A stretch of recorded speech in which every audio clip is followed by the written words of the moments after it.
యెషయా గ్రంథము 12వ అధ్యాయము. ఆ దినమున మీరిలాగందురు, యెహోవా, నీవు నా మీద కోపపడితివి, నీ కోపము చల్లారెను. నిన్ను స్తుతించుచున్నాను, నీవు నన్ను ఆదరించి ఉన్నావు.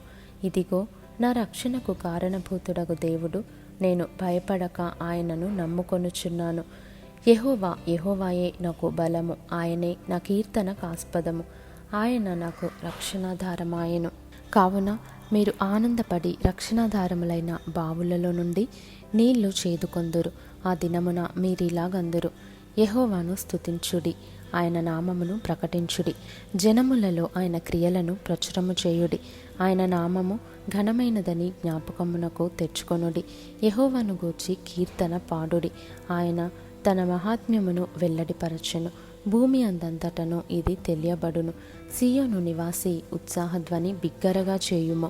నీ మధ్యనున్న ఇశ్రాయేలు యొక్క పరిశుద్ధ దేవుడు ఘనుడై ఉన్నాడు.